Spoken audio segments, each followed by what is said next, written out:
সিসির সাথে সংলাপে আচরণবিধি নিয়ে ক্ষোভ বিএনপি জামায়াত এনসিপির। আইন জারির পর গণভোটের সিদ্ধান্ত নেবে ইসি।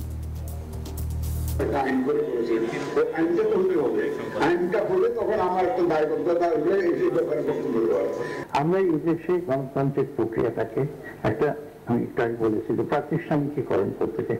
একটা ইন্টেনশন এটা কিন্তু করা হচ্ছে, এটা আমরা আবারও একটু গুরুত্বের জন্য আমি যোগ করলাম। এটা প্রার্থীদের জন্য ভোটারদের কাছে প্রচারণার একটু সংকট তৈরি হতে পারে। ইলেকশন কমিশন যেভাবে বলে ইলেকশনকে দিক নির্দেশনা দেবে, আমরা সেভাবে মেনে চলার চেষ্টা করব। ফেব্রুয়ারির উৎসব মুখর ভোট আয়োজনে সশস্ত্র বাহিনীর সহায়তা চাইলেন প্রধান উপদেষ্টা। Armed Forces of Bangladesh and their leaders for making this very quick decisions to stay with the people.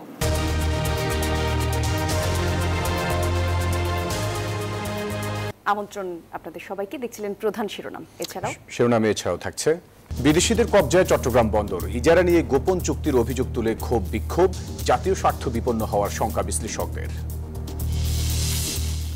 Shooter জনের সাথে ৩০,০০০ টাকায় চুক্তি হয় কিবরিয়া হত্যার, জানালো র্যাব। খুনে জড়িত সন্ত্রাসী পাতা সোহেল ও সুজন গ্রেপ্তার। দেশজুড়ে মোবাইল ফোন বিক্রির সব দোকান বন্ধের ঘোষণা। এমবিসির সিইওকে গ্রেফতার ও হয়রানি বন্ধে সংগঠনটির আলটিমেটাম। খাশোগি হত্যার বিষয়ে কিছুই জানতেন না সৌদি যুবরাজ, ট্রাম্পের সাফাই। $1 ট্রিলিয়ন বিনিয়োগের প্রতিশ্রুতি সালমানের। মিরপুর টেস্টে আয়ারল্যান্ডের বিপক্ষে 4 উইকেটে 292 রানে টাইগারদের দিন শেষ। 100তম টেস্টে 99 রানে অপরাজিত মুশফিক। দর্শক, স্বাগত নিউজ 24 সংবাদ। আর পুরো সংবাদে আপনাদের সাথে আছি আমরা দুজন, আমি ফয়সাল মাহমুদ, সেই সঙ্গে আমি জান্নাতুল কলিও আছি। দেখছিলেন বিআরবি কেবলস সংবাদ শিরোনাম। চলে যাব পুরো খবরে। দেশে আগের দুটি গণভোট আইনের মাধ্যমে হয়েছিল। এবারের গণভোটের বিষয়েও আইন জারির পর সিদ্ধান্ত নেওয়া হবে বলে জানিয়েছেন প্রধান নির্বাচন কমিশনার এএমএম নাসিরউদ্দিন। এছাড়াও নিরপেক্ষ নির্বাচনের প্রতিশ্রুতিতে ইসি অটল বলে আবারও জানান তিনি। বিএনপির স্থায়ী কমিটির সদস্য মঈন খান জানান, নির্বাচনের আচরণবিধি মেনে ভোটে অংশ নেবে বিএনপি, তবে অঙ্গীকারনামায় শাস্তির বিধান স্পষ্ট নয় বলে অভিযোগ তার। সংলাপে আবারও জাতীয় নির্বাচনের আগে গণভোটের দাবি তোলে জামায়াত ইসলামী।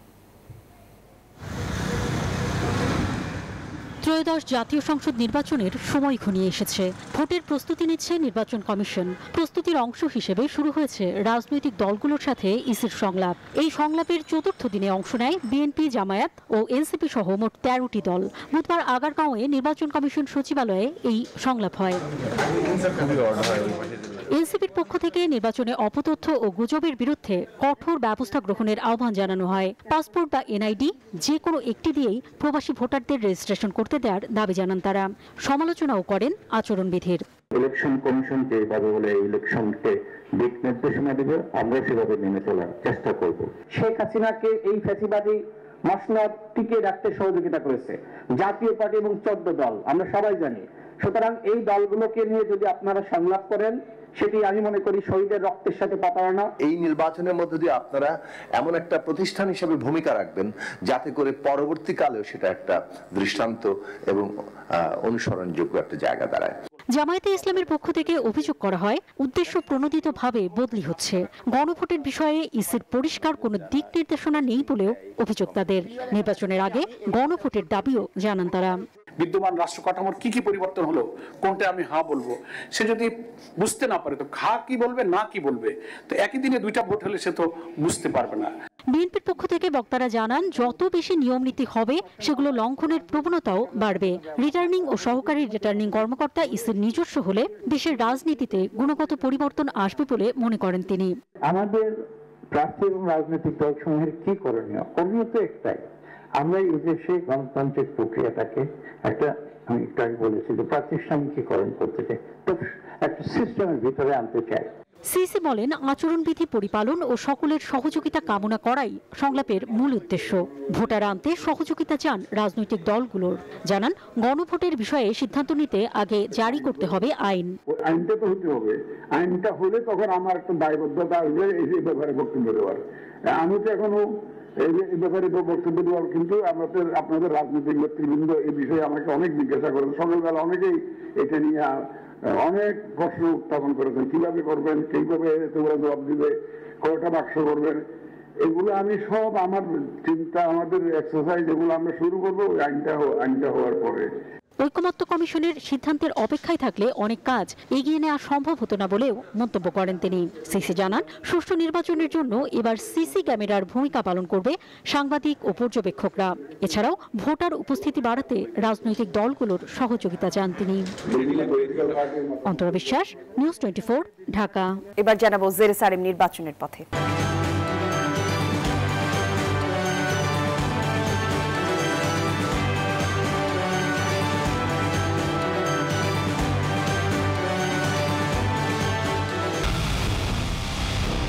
পুরো দেশের মুখে হাসি ফোটাতে নিজেকে হতে হয় স্ট্রং, আর মনোবল হতে হয় স্পার্ক জিরো। জেরুসালেম 25 বছরের পথ চলায় নিরাপদে রাখার প্রত্যয়ে। ফেব্রুয়ারিতে সুষ্ঠু শান্তিপূর্ণ উৎসব মুখর নির্বাচন করতে সেনাবাহিনীর সহযোগিতা দরকার বলছেন প্রধান উপদেষ্টা ডক্টর মোহাম্মদ ইউনূস। একই সাথে জুলাই গণঅভ্যুত্থানে সঠিক সময়ে সঠিক সিদ্ধান্ত নেবার জন্য সেনাবাহিনীকে ধন্যবাদ জানান প্রধান উপদেষ্টা। Defence service command and staff college course 2025 graduation সনদ বিতরণ অনুষ্ঠানে তিনি এসব কথা বলেন। এরই মধ্যে চূড়ান্ত হয়ে গেছে ফেব্রুয়ারির প্রথম দিকে হচ্ছে জাতীয় সংসদ নির্বাচন। কেটে গেছে গণভোট আর পিআর সংক্রান্ত জটিলতাও। রাজনৈতিক দলগুলো ব্যস্ত ভোটের পরিকল্পনা ও বাস্তবায়নে। প্রার্থীরা নেমেছে প্রচারণায়। সব মিলিয়ে দ্রুত গতিতে ছুটছে বাংলাদেশের নির্বাচনের ট্রেন। দীর্ঘদিন ভোট দিতে না পারায় নির্বাচন নিয়ে ব্যাপক উৎসাহ উদ্দীপনা আছে সাধারণ মানুষের মাঝে। প্রধান উপদেষ্টা মনে করেন, ফেব্রুয়ারিতে উৎসব মুখর ভোট করতে হলে দরকার সশস্ত্র বাহিনীর সহযোগিতা। So now the time for election, we are looking forward to it. And we announced the date for February, first half of February. Again, we need the support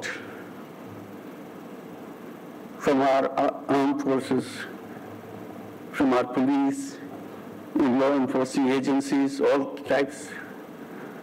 Because it is a big undertaking coming from an uprising, moving to an election, which will be peaceful, kind of celebration, mood of happiness and being together, still expressing our own desires and aspirations. বাংলাদেশের রাজনৈতিক ইতিহাসে এক নজিরবিহীন ঘটনা ছাত্র জনতার গণঅভ্যুত্থান, যেখানে পুলিশের গুলিতে শহীদ হন সহস্রাধিক মানুষ। জনরোষে পতন হয় স্বৈরাচার আওয়ামী লীগ সরকারের। অন্তর্বর্তী সরকারের প্রধান উপদেষ্টা বলছেন, জুলাই বিপ্লবের সময় সঠিক সিদ্ধান্ত নিয়েছিল সশস্ত্র বাহিনী। Their armed forces stood behind them. So I want to thank the armed forces of Bangladesh and their leaders for making this very quick decisions to stay with the people. Can we give a big applause for our army, for their leaders, and all the rank and file, every single person who is serving in the army.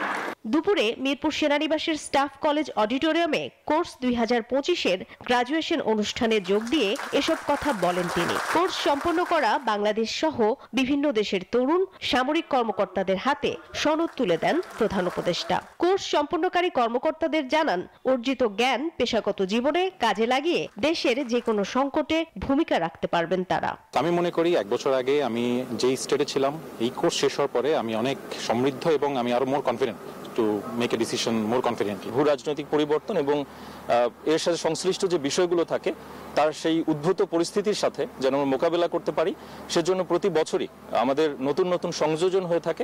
আমাদের যে Brotherhood তৈরি হয়েছে, আমাদের মধ্যে যে ভ্রাতৃত্ব, আমরা যখন কোনো বিপদে পড়বো অবশ্যই সবার আগে আমাদের সেই ভাই আমাদের হাত বাড়িয়ে দিবে। এবারের কোর্সে বাংলাদেশ, চীন, ভারত, তুরস্ক, পাকিস্তান সহ বিশ্বের 24 দেশের 311 জন তরুণ সামরিক কর্মকর্তা অংশ নেন। মারুফা রহমান, নিউজ 24, ঢাকা। বাংলাদেশকে ব্যর্থ রাষ্ট্র করতে না চাইলে গণতন্ত্র প্রতিষ্ঠা করতে হবে, আর গণতন্ত্র ফিরিয়ে আনতে দিতে হবে নির্বাচন। দুপুরে রাজধানীতে একটি অনুষ্ঠানে এসব কথা বলেন বিএনপি মহাসচিব মির্জা ফখরুল ইসলাম আলমগীর। তিনি বলেন, একটি মহল ফ্যাসিবাদ বিরোধী শক্তিগুলোর মাঝে বিভক্তি সৃষ্টি করছে। অনুষ্ঠানে বিপ্লবী ওয়ার্কার্স পার্টির সাধারণ সম্পাদক সাইফুল হক বলেন, আগামী নির্বাচন অনুষ্ঠান ছাড়া বাংলাদেশকে রক্ষা করা যাবে না। রাজধানীর একটি হোটেলে ২৪শের গণ অভ্যুত্থানে বিএনপি বইয়ের মোড়ক উন্মোচন অনুষ্ঠান, যেখানে অংশ নিয়ে বিএনপির সিনিয়র নেতারা বলেন, দীর্ঘ ১৬ বছরের ফ্যাসিবাদ বিরোধী আন্দোলনের কারণেই ২৪শের গণ অভ্যুত্থানের পটভূমি তৈরি হয়েছে। জুলাই অভ্যুত্থান কারো একার কৃতিত্ব নয়। যে আমরা কারা, এই যে জুলাই যোদ্ধা বলতে আমরা সকলে জুলাই যোদ্ধা।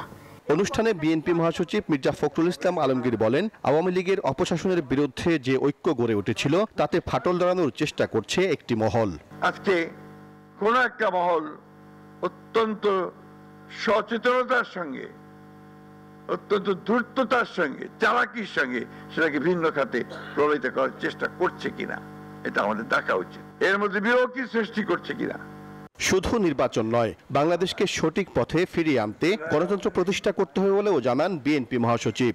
আমাদেরকে আজকে বাংলাদেশের সত্যিকার অর্থেই যদি আমরা সাস্টেইনেবল হতে চাই, একটা ব্যবস্থা তৈরি করতে চাই, ব্যর্থ রাষ্ট্রে পরিণত হতে না চাই, তাহলে গণতন্ত্রকে আমাদের এখানে নারিশ করতে হবে, তাকে প্রতিপালন করতে হবে, গণতান্ত্রিক প্রতিষ্ঠানগুলোকে নির্মাণ করতে হবে। কোন দল কে জিতলো কে হারলো ইটস নট ইম্পর্টেন্ট। ইম্পর্টেন্ট হচ্ছে যে আমাদের গণতান্ত্রিক প্রতিষ্ঠানটা শক্তিশালী হলো কিনা। বিপ্লবী ওয়ার্কার্স পার্টির সাধারণ সম্পাদক সাইফুল হক বলেন, যারা নির্বাচন পিছিয়ে দিতে চায় তারা দেশকেই পিছিয়ে দিতে চায়। ফেব্রুয়ারিতে নির্বাচন না হলে দেশের অপূরণীয় ক্ষতি হবে বলে মন্তব্য তার। বাংলাদেশে আগামী নির্বাচন অনুষ্ঠান ছাড়া বাংলাদেশকে কোনোভাবেই রক্ষা করা যাবে না। এজন্য একটা শক্তিশালী রাজনৈতিক সরকার ছাড়া বাংলাদেশের বিদ্যমান যে চ্যালেঞ্জ, অর্থনৈতিক, সামাজিক, সাংস্কৃতিক এবং বিচার এবং সংস্কারের যে ধারা, কোনোভাবেই তাকে এগিয়ে নেওয়া যাবে না। বিএনপি ক্ষমতায় গেলে সবাইকে নিয়ে একটি রেইনবো নেশন প্রতিষ্ঠা করা হবে বলে জানান দলের স্থায়ী কমিটির সদস্য ডক্টর আব্দুল মঈন খান। সাইফুল ইসলাম, নিউজ 24, ঢাকা। দিল্লিতে ভারতের জাতীয় নিরাপত্তা উপদেষ্টা অজিত দোভালের সঙ্গে বৈঠক করেছেন বাংলাদেশের জাতীয় নিরাপত্তা উপদেষ্টা ডক্টর খলিলুর রহমান। বিষয়টি জানিয়ে বিবৃতি দিয়েছে পররাষ্ট্র মন্ত্রণালয়। এতে বলা হয়, বুধবার বাংলাদেশ কলম্বো সিকিউরিটি কনভ্লেকের ৭ম NSA স্তরের বৈঠক উপলক্ষে এই আলোচনা অনুষ্ঠিত হয়েছে, যেখানে বাংলাদেশের প্রতিনিধি দলের নেতৃত্বে দেন খলিলুর রহমান। আর বৈঠকে CSCর কার্যক্রম, আঞ্চলিক নিরাপত্তা সহযোগিতা এবং দুদেশের দ্বিপাক্ষিক ইস্যু নিয়ে বিস্তারিত আলোচনা হয়। অজিত দোভালকে বাংলাদেশের সফরের আমন্ত্রণ জানানো হয়েছে বলে উল্লেখ করা হয়েছে বিবৃতিতে। দর্শক, নানা আন্দোলন, সংগ্রাম ও প্রতিবাদের পরও চট্টগ্রাম বন্দর এখন বিদেশিদের কবজায়।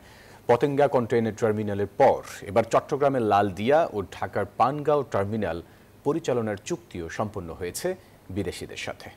একইভাবে নিউমুরিং কন্টেইনার টার্মিনাল, বে টার্মিনাল সহ আরও কয়েকটি স্থাপনা বিদেশিদের হাতে ইজারা দেওয়ার প্রতিবাদে কিছুদিন ধরে সোচ্চার বন্দর ব্যবহারকারী ব্যবসায়ী, শ্রমিক, কর্মচারী সহ বিভিন্ন রাজনৈতিক দল। চট্টগ্রাম বন্দরকে বলা হয় দেশের ব্যবসা বাণিজ্যের লাইফলাইন। নানা আন্দোলন, সংগ্রাম ও প্রতিবাদের পর গুরুত্ব বাড়লেও চট্টগ্রাম বন্দর এখনো বিদেশিদের কবজায়। রাজনৈতিক সব মত পথ ভুলে চট্টগ্রাম বন্দর রক্ষায় লড়াইয়ে এখন চট্টগ্রামবাসী। এমনকি চট্টগ্রামের পতেঙ্গা কন্টেইনার টার্মিনাল বিদেশিদের হাতে দেওয়ার পর সম্প্রতি চুক্তি হয়েছে চট্টগ্রামের লালদিয়া ও ঢাকার পানগাঁও টার্মিনাল পরিচালনার জন্য দুই বিদেশি অপারেটরের সাথে। ৩০ বছরের জন্য কর্ণফুলী নদীর তীরের লালদিয়ার চর টার্মিনাল পরিচালনার দায়িত্ব পেয়েছে ডেনমার্ক ভিত্তিক অপারেটর APM। বন্দর, সিটি, এগুলো বিদেশিদের দেওয়া যাবে না। এটা জাতীয় শক্তি আছে, জাতীয় ক্ষমতা আছে। আমরা বন্দরকে আমরা তৈরি করব। নিউমুরিং টার্মিনাল সহ যেগুলো আছে, লালদিয়া সহ যে চুক্তি করছে, এই চুক্তি বাতিল করতে হবে, এবং আমাদের বে টার্মিনাল যে বিদেশিদের দেওয়ার জন্য সিদ্ধান্ত নিচ্ছে, এগুলো বাতিল করতে হবে। বাতিল করে এই সরকারের কোনো এখতিয়ার নেই এই চুক্তি করার। বন্দরের সব টার্মিনাল একে একে বিদেশিদের হাতে ইজারা দেওয়ার প্রতিবাদে কিছুদিন ধরে সোচ্চার বন্দর ব্যবহারকারী, ব্যবসায়ী, শ্রমিক, কর্মচারী সহ বিভিন্ন রাজনৈতিক দল। চুক্তিতে কি আছে, কি শর্ত, তা প্রকাশ না হওয়ায় এখনো অজানা তাদের। বন্দর কি? বন্দর জনগণের সম্পত্তি, তো জনগণের তো জানার রাইট আছে। জনগণকে জানাইয়া করলে অসুবিধাটা কোথায়? এদিকে সম্প্রতি চট্টগ্রাম বন্দর পরিদর্শনে এসে নৌ উপদেষ্টা বলেন, বন্দরকে আন্তর্জাতিক মানের গড়তে এমন উদ্যোগ তাদের। বোঝা উচিত যে আন্তর্জাতিক অঙ্গনে যদি আপনাকে যেতে হয় তাহলে আপনাকে আন্তর্জাতিক পর্যায়ে যে সমস্ত এফিসিয়েন্সি আছে সেই সব এফিসিয়েন্সির ধারে কাছে আপনাকে যেতে হবে। বন্দরের সব টার্মিনাল বিদেশি অপারেটরকে ইজারা দেওয়ার প্রতিবাদে হরতাল বা অবরোধ সহ কঠোর আন্দোলন কর্মসূচির হুঁশিয়ারি দিয়েছে বিভিন্ন দল ও সংগঠন। Desk report, news 24। চট্টগ্রাম বন্দরের টার্মিনাল পরিচালনা সহ আরো কয়েকটি বন্দরের বিষয়ে বিদেশি প্রতিষ্ঠানের সাথে সরকারের সাম্প্রতিক চুক্তিতে দেশের স্বার্থ বিঘ্নিত হবার শঙ্কা প্রকাশ করেছেন অর্থনীতিবিদরা। অধ্যাপক আনু মোহাম্মদ বলছেন, এসব চুক্তির ক্ষেত্রে অস্বচ্ছ ও গোপন প্রক্রিয়া অনুসরণ করা হয়েছে। বিস্তারিত জানাচ্ছেন আল মোহামিনুল খান। গত কয়েক দশকে বাংলাদেশের অর্থনীতির যে উত্থান, তার নেপথ্যে সবচেয়ে বড় কারিগর চট্টগ্রাম বন্দর। কিন্তু জাতীয় স্বার্থের এই কৌশলগত স্থাপনাটি এখন বিদেশিদের হাতে তুলে দেওয়ার অভিযোগ উঠেছে। বন্দরের 7টি টার্মিনালের মধ্যে 2টি বাদে বাকি 5টি বিদেশি কোম্পানির হাতে ছেড়ে দেওয়া হচ্ছে। অর্থনীতিবিদদের শঙ্কা, রাষ্ট্রের গুরুত্বপূর্ণ এই বন্দরের বহুমুখী তাৎপর্য রয়েছে। বিদেশিদের হাতে নিয়ন্ত্রণ গেলে দেশীয় স্বার্থ লঙ্ঘিত হবে। তাই বিদেশি বিনিয়োগে বন্দরের দেশীয় নিয়ন্ত্রণ প্রতিষ্ঠায় সরকারকে সচেষ্ট হবার তাগিদ তাদের। সরকার ভালো করত যদি বন্দরটা বাংলাদেশেরই থাকবে, বাংলাদেশ সরকারই পরিচালনা করবে, কিন্তু সেটা বিদেশি বিনিয়োগ, সেই বিনিয়োগের পিছনে যে প্রফিট দিতে হয় সেটা সরকার করে দিবে। তখন যে জায়গাটা তো বন্দরের ক্ষেত্রে কিন্তু অনেক ইন্টারেস্ট অনেকেই শো করত। অতএব সেই জায়গায় আমার মনে হয় বাংলাদেশ সরকার ছাড় দিয়েছে। লাভ ক্ষতি সরকারকে সব জনগণের সামনে উপস্থাপন করা দরকার, কারণ এটা রাষ্ট্রের একটা বিশাল সম্পত্তি। আমি বলেছি শুধু এটা আয়ের উৎস না, এটা আমার ট্রান্সপোর্টেশন না, এটা আমার স্বাধীনতার সাথেও বিভিন্নভাবে সম্পৃক্ত। গোপনীয়তা, অস্বচ্ছতা আর মাত্রাতিরিক্ত তাড়াহুড়োয় সরকার বন্দর পরিচালনায় বিদেশি কোম্পানির সাথে চুক্তি করেছে অভিযোগ করেন অর্থনীতিবিদ আনু মোহাম্মদ। বিশেষজ্ঞরা বলছেন, বন্দর নিয়ে বিতর্কের সুরাহা না হলে সামনে বড় ধরনের অস্থিরতার মুখে পড়তে পারে দেশের আমদানি রপ্তানি বাণিজ্য। আল মোহামিনুল খান, নিউজ 24, ঢাকা। আশুলিয়ায় বিজয় মিছিলকে লক্ষ্য করে পুলিশের গুলিতে নিহত হন অন্তত 6 জন। পরে তাদেরকে মরদেহ পুলিশ ভ্যানে তুলে পুড়িয়ে ফেলার অভিযোগ ওঠে। ওসি সায়েদের নির্দেশে এএসআই বিশ্বজিৎ সহ কয়েকজন পুলিশ সদস্য বিজয় মিছিলে গুলি চালান। আসামি থেকে রাজসাক্ষী হয়ে ট্রাইব্যুনালে এসব তথ্য জানালেন গ্রেপ্তার হওয়া পুলিশের সাবেক এসআই শেখ আফজালুল হক। 5 আগস্ট 2024 শেখ হাসিনা পালিয়ে যাওয়ার খবরে দেশজুড়ে ছাত্র জনতার উচ্ছ্বাস। বিকেলে বিজয় মিছিল হয় আশুলিয়াতেও। মিছিলটি থানার সামনে পৌঁছালে কয়েক মুহূর্তের মধ্যেই শুরু হয় গুলিবর্ষণ। পুলিশের গুলিতে ঘটনাস্থলে প্রাণ হারান 5 জন, একজন তখনও ছিলেন জীবিত। ঘটনার পর মরদেহ পুলিশ ভ্যানে তোলে বাহিনীর সদস্যরা। পরে সেই মরদেহে পেট্রোল ঢেলে আগুন ধরিয়ে দেওয়া হয়। এমনই চাঞ্চল্যকর তথ্য দিয়েছেন পুলিশের সাবেক এসআই শেখ আফজালুল হক, যিনি এখন রাজসাক্ষী। ওসি সাহেব ওনার নির্দেশে বিশ্বজিৎ, এএসআই এবং অন্য কয়েকজন যারা অন্য ইউনিট থেকে আসছে তারা গুলি করেছে এবং তাদের মধ্যে যে পরামর্শটা উনি দেখেছেন, পরামর্শ দেখে উনি মনে করেছেন যে ভিন্ন কোনো পরামর্শ হচ্ছে এবং তার উপস্থিতি দেখে তাদের আলোচনা বন্ধ হয়ে যায়। পরামর্শ করেছে এবং আগুন দিয়েছে, এটা পরবর্তীতে শোনা কথা। এটা পরের 15 আগস্ট 1950। বুধবার ট্রাইব্যুনালে দেওয়া জবানবন্দিতে আফজালুল হক জানান, ওই দিন বিকেল 5টার দিকে ওসি সায়েদের নির্দেশে এএসআই বিশ্বজিৎ সহ কয়েকজন পুলিশ সদস্য বিজয় মিছিলে গুলি চালান। রাজসাক্ষী হিসেবে আফজালুল হক দাবি করেন, শহীদদের আত্মত্যাগ স্মরণ করে এবং বিবেকের তাড়নায় তিনি সত্য তুলে ধরতেই রাজসাক্ষী হয়েছেন। এই আফজালুল হক এই মামলার 12 নম্বর সাক্ষী, এই আসামি, এবং 23 নম্বর সাক্ষী, রাজসাক্ষী হিসাবে 23 নম্বর সাক্ষী। তিনি ঘটনাস্থলে উপস্থিত ছিলেন, কিছু ঘটনা দেখেছেন এবং তিনি যে ঘটনার বর্ণনা, অর্থাৎ লাশ পোড়ানোর আগের বর্ণনাটা সম্পূর্ণ দিয়েছেন। উনি লাস্ট যে কথাটা বলেছেন যে এই যারা নিহত হচ্ছেন তাদেরকে উনি সেভ করতে পারেন না। পুলিশের ডিউটিটা কি? এক হচ্ছে আইনশৃঙ্খলা রক্ষা করা, যেমন তেমন নিরস্ত্র নিরীহ মানুষকে রক্ষা করা। ইনঅ্যাকশন, আমাদের আইনে ইনঅ্যাকশনটাও একটা অপরাধ। এই যে ওনার ইনঅ্যাকশনটা একটা অপরাধ।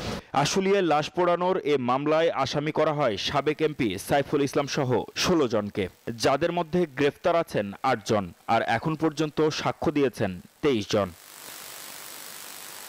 এদিকে চানখারপুলে 6 আন্দোলনকারীকে গুলি করে হত্যার মামলায় ট্রাইব্যুনাল 1-এ এবারের সাক্ষ্য ছিল মামলার 26তম সাক্ষীর। মাহমুদ হাসান, নিউজ 24, ঢাকা। যুবদল নেতা গোলাম কিবরিয়াকে হত্যা করতে শুটার জনিকে নগদ 30,000 টাকা দেন শীর্ষ সন্ত্রাসী পাতা সোহেল। গ্রেফতার করার পর তার কাছ থেকে এমন তথ্য পাওয়ার কথা জানিয়েছে র্যাব। বুধবার বিকেলে কারওয়ান বাজারে র্যাবের মিডিয়া সেন্টারে এ বিষয়ে ব্রিফিং করা হয়। র্যাব জানায় মঙ্গলবার রাতে সোহেলের পাশাপাশি বুকপোড়া সুজনকেও গ্রেফতার করা হয়েছে। সাভার ও টঙ্গী এলাকা থেকে তাদেরকে গ্রেফতার করা হয়। দুজনেই সন্ত্রাসী গোষ্ঠী 4 স্টার গ্রুপের সদস্য। সংবাদ সম্মেলনে জানানো হয় গ্রুপের শীর্ষ সন্ত্রাসীদের নির্দেশেই গোলাম কিবরিয়াকে হত্যা করা হয়েছে। গতকাল রাতে আমরা সাভার থানাধীন বিরুলিয়া এলাকা হতে গোলাম কিবরিয়া হত্যা মামলার এজাহার নামীয় আসামি এবং হত্যাকাণ্ডের নির্দেশদাতা ও পরিকল্পনাকারী মোহাম্মদ মনির হোসেন ওরফে সোহেল ওরফে পাতা সোহেল এবং জিএমপির টঙ্গী পশ্চিম থানাধীন মাজারবস্তি এলাকা হতে উক্ত হত্যাকাণ্ডের সন্দিগ্ধ ও 18টি মামলার শীর্ষ ও পলাতক সন্ত্রাসী মোহাম্মদ সুজন ওরফে বুকপোড়া সুজনকে গ্রেফতার করি। দেশের সব মোবাইল ফোন বিক্রির দোকান বন্ধের ঘোষণা দিল mobile business community Bangladesh MBCB। বুধবার ডিআরইউতে এক সংবাদ সম্মেলনে সুমাসটেকের প্রধান নির্বাহী আবু সাইদ পিয়াসকে গোয়েন্দা পুলিশ তুলে নেয়ার প্রতিবাদে এই সিদ্ধান্তের কথা জানান সংগঠনটির নেতারা। হুমকি দেন আজকের মধ্যে মুক্তি না দেয়া হলে দেশ জুড়ে কঠোর আন্দোলনে যাবে তারা। আগামী 16 ডিসেম্বর থেকে BTRC NEIR সিস্টেমটি চালু করার সিদ্ধান্ত নিয়েছে সরকার। এর ফলে বিদেশ থেকে আনা কোনো ফোন নিবন্ধন ছাড়া ব্যবহার করা যাবে না, যার ফলে সবচেয়ে বেশি ক্ষতিগ্রস্ত হবে দেশের সিংহভাগ হ্যান্ডসেটের চাহিদা পূরণ করা ক্ষুদ্র ও মাঝারি মোবাইল ফোন বিক্রেতারা, যার সরাসরি প্রভাব পড়বে ভোক্তা পর্যায়েও। এটা ওভারঅল মার্কেটের উপরে একটা বড় ইম্প্যাক্ট পড়বে, কারণ 59% ট্যাক্স দিয়ে তো আমরা ফোন সেলও করতে পারবো না, কাস্টমার কিনতেও পারবে না। অন্যরা যেভাবে ব্যবসা করুক আমরা ওভাবে ব্যবসা করতে চাই। আমরা সারা বাংলাদেশ মোবাইল ব্যবসায়ী 64-65 জেলার সব মোবাইল ব্যবসায়ী আমরা ঢাকা আন্দোলনে ডাক দেব। এ নিয়ে প্রতিবাদ জানিয়ে বিভিন্ন কর্মসূচি দিয়ে আসছিল mobile business community Bangladesh MBCB। এরই মধ্যে গত মঙ্গলবার সংগঠনটির সাধারণ সম্পাদককে ডিবি পরিচয়ে তুলে নেওয়ার অভিযোগ তোলে সংগঠনটি। আর একে কেন্দ্র করেই সারা দেশে অনির্দিষ্টকালের জন্য মোবাইল ফোন বিক্রির দোকান বন্ধ রাখার ঘোষণা MBCBর। বুধবার ঢাকা রিপোর্টার্স ইউনিটিতে এক সংবাদ সম্মেলনে এই ঘোষণা দেন সংগঠনটির নেতারা। মোবাইল বিজনেস কমিউনিটির সেক্রেটারি জনাব আবু সাইদ পিয়াস, উনাকে নির্মমভাবে গতকালকে ডিবি অফিসে ধরে নেওয়া হয়েছে, এটার আমি তীব্র নিন্দা জানাই এবং অচিরেই যদি উনাকে নিঃশর্ত মুক্তি দেওয়া না হয় পুরো বাংলাদেশে আমরা গণ আন্দোলনে যাব। করবেন না। আর আবু সাইদ পিয়াসকে আপনারা কিছুক্ষণ আগে আমরা সকালের দিকে গিয়েছিলাম ডিবি অফিসে, ওরা বিভিন্ন তালবাহানা করছে। ওরা বলছে পিয়াস নামের কাউকে ধরেনি অথবা কোন গ্রুপ ধরেছে আমাদেরকে বলেন। এইসব তালবাহানা আল্লাহর ওয়াস্তে করবেন না। এ সময় সরকারের NEIR ব্যবস্থা চালুর সিদ্ধান্তকে কেন্দ্র করে উদ্বেগ প্রকাশ করেন মোবাইল বিজনেস কমিউনিটি বাংলাদেশের নেতারা। সামনে যদি এই NEIR সিস্টেমের মাধ্যমে যদি 57% আমাকে ট্যাক্স আরোপ করা হয়, সবচেয়ে বেশি ক্ষতিগ্রস্ত হবে আমাদের দেশের জনগণ। সর্বোপরি সবচেয়ে বেশি ক্ষতিগ্রস্ত হবে দিনমজুর যারা রিকশাওয়ালা আছে, এরা মোবাইল ইউজ করতে পারবে না এবং সবচেয়ে বড় ক্ষতিগ্রস্ত হবে আমাদের স্টুডেন্ট সমাজ, আমাদের ছাত্র সমাজ। কারণ ছাত্ররা একদম কম মূল্যে, ন্যায্য মূল্যে ভালো প্রোডাক্টের হাই কনফিগারেশন যে সেটগুলো পাচ্ছে সেগুলো পাচ্ছে আমাদের এই গ্রে মার্কেটের জন্য। সংবাদ সম্মেলন শেষে আবু সাইদ পিয়াসের মুক্তির দাবিতে ডিবি কার্যালয়ের সামনে অবস্থান নেয় মোবাইল ফোন ব্যবসায়ীরা। আমরা ভোর 5টা থেকে এখানে অবস্থান নিয়েছি। ডিবিআই লোকজন পরিচয় দিয়ে তাকে উঠায় নিয়ে আসছে এবং বলা হয়েছিল যে ওনাকে আবার বাসায় পৌঁছে দিবে। তো এখনো পর্যন্ত আমরা তার কোনো খোঁজখবর পাইনি। সে কোথায় আছে, কেমন আছে, আমাদের কাউকেই এখন পর্যন্ত সঠিক তথ্যটা দিচ্ছে না। সেজন্য আমরা সবাই আসা এখানে। মোবাইল ফোন ব্যবসায়ীরা বলছেন সরকার সিদ্ধান্তে অনড় থাকলে সবচেয়ে বেশি ক্ষতিগ্রস্ত হবেন সাধারণ ভোক্তারা। আল মোহাম্মদুল খান, নিউজ 24, ঢাকা। খাশোগি হত্যার বিষয়ে সৌদি যুবরাজ কিছুই জানতেন না বলে দাবি করেছেন ডোনাল্ড ট্রাম্প। মঙ্গলবার ওয়াশিংটনে সৌদি প্রিন্স সালমানকে স্বাগত জানিয়ে এসব মন্তব্য করেছেন ডোনাল্ড ট্রাম্প। তিনি জানান, যুক্তরাষ্ট্রে $1 ট্রিলিয়ন বিনিয়োগে আগ্রহী সৌদি প্রিন্স। যুক্তরাষ্ট্রে যুবরাজ সালমানকে উষ্ণ অভ্যর্থনার পাশাপাশি সৌদি আরবকে ন্যাটো বহির্ভূত গুরুত্বপূর্ণ মিত্র হিসেবেও আখ্যা দিয়েছেন প্রেসিডেন্ট ডোনাল্ড ট্রাম্প। নিজের ১০০তম টেস্টেও জলে মুশফিকুর রহিম। মিরপুরে আয়ারল্যান্ডের বিপক্ষে ম্যাচের প্রথম দিন শেষে অপরাজিত আছেন ৯৯ রানে। ১০০তম টেস্টে সেঞ্চুরির দেখা পেতে আর মাত্র ১ রানের অপেক্ষা মুশির। বাংলাদেশ দলও রয়েছে বেশ শক্ত অবস্থানে। ৪ উইকেটে ২৯২ রান সংগ্রহ করেছে টাইগাররা। মিরপুর টেস্টের কেন্দ্রে এখন মুশফিকুর রহিম। প্রথম দিনের শেষ ওভারে যখন ৯৭ রানে অপরাজিত, তখন মাঠের দর্শকরা নিশ্চিতভাবেই চেয়েছিলেন মুশির সেঞ্চুরির উদযাপন দেখতে, কিন্তু শেষ পর্যন্ত তা হলো না। ৯৯ রানে অপরাজিত থেকে দিন শেষ করলেন মুশি, আর বাংলাদেশের স্কোরবোর্ডে রান উঠল ৪ উইকেটে ২৯২। শেরে বাংলা ক্রিকেট স্টেডিয়ামে টস জিতে ব্যাটিংয়ে নেমে শুরুটা দারুণ করেন জয় ও সাদমান, কিন্তু হঠাৎই ছন্দপতন ঘটে সাদমানের। ৩৫ রানে প্যাভিলিয়নের পথ ধরেন এই ব্যাটার। স্কোরবোর্ডে দলের রান যখন ৮৩, তখন আউট হন গত ম্যাচের সেঞ্চুরিয়ান জয়। মাঠ ছাড়েন ৩৪ রানে। এরপরই মমিনুলকে সঙ্গে নিয়ে ১০৭ রানের জুটি করেন মুশফিক। মমিনুল ৬৩ রানে মাঠ ছাড়লে লিটনের সঙ্গে আরও একটি জুটি করেন মুশি। দুজনের ৯০ রানের হার নামানা জুটিতে প্রথম দিন শেষে বেশ ভালো অবস্থানেই বাংলাদেশ। লিটন দাস অপরাজিত ৪৭ রানে। অবশ্য ৩ উইকেট তুলে নিয়ে দিনের প্রথম সেশন অনেকটাই নিজেদের করে নেয় আয়ারল্যান্ড। তবে টাইগার ব্যাটারদের দাপট লাঞ্চের পর কেবল বেড়েছেই। পুরো দিনে টাইগারদের হারানো ৪টি উইকেট তুলে নিয়েছেন সফরকারী অফ স্পিনার অ্যান্ডি ম্যাকব্রেইন। সুখন সরকার, নিউজ 24, ঢাকা। আর এই ছিল নিউজ 24 সংবাদে। সঙ্গে ছিলেন যারা। ধন্যবাদ সবাইকে।